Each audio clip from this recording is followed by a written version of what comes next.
परे भूमि तल व्याकुल भारी।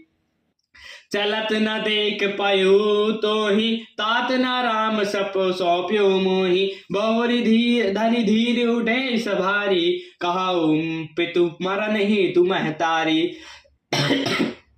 सुनी सुत बचन कहत कह कही, मरमु पाची जनु माहुर देई। आदो ते सब आपनी कहनी, कुटल कठोर मदत मन बहनी।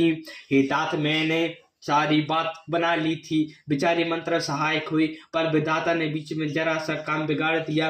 यह वही है कि राजा देवलोक को पधार गए। भरत यह सुनते ही विषाद के मारे विवश हो गए, मानो सह की गर्जना सुनकर हाथी सहम गया हो। वे हे तात हे तात हे तात पुकारते हुए अत्यंत व्याकुल होकर जमीन पर गिर पड़े और विलाप करने लगी कि हे तात, मैंने आपको चलते समय देखा भी नहीं सका, आप मुझे श्री राम जी को सौंप भी नहीं गए। फिर धीरे धर कर वे संभल कर उठे और बोले, माता पिता के मरने का कारण तो बताओ। भारत पुत्र का वचन सुनकर कैकेयी कहने लगी, मानो मर्म स्थान को पाच कर उसमें जहर भर रही हो। कुटिल कठोर कैकेयी ने अपनी सब कहनी शुरू से प्रसन्न मन से सुना दी।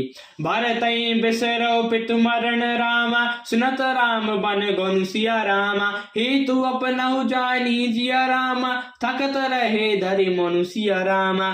श्री रामचंद्र जी का बन जाना सुनकर भरत जी को पिता का मरण भूल गया और हृदय में इस सारे अनर्थ का कारण अपने को ही जानकर वे मौन होकर स्तंभित रह गए।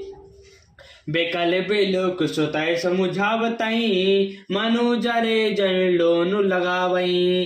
तात राव नहीं सोचो जोगो, बे बड़ा होकर सुरकत जसु कीन भोगो। जीवत सकल जन्म फल पाए, अंत अमरापति सदन सिधाए। अस अनुमान सोच परिछाहू, सहत समाज राजपुर करहू। सुनी सुटि सहमो राजकुमारो, पाके छत जनु लाग अगारो। धीरज धरि भई लेहियो सासा, पापनि सबहि बाति कुल नासा। जो पै कुशल कुलाच रही अति तो ही, जन्म कचात कायना मारे मोहि। बे पेट काट के पालौ सींचा, मीन जियावन नीति बलि उलीचा। पुत्र को व्याकुल देखकर कैकेयी समझाने लगी, मानो जले पर नमक लगा रही हो, और वो बोली, हे तात राजा सोच करने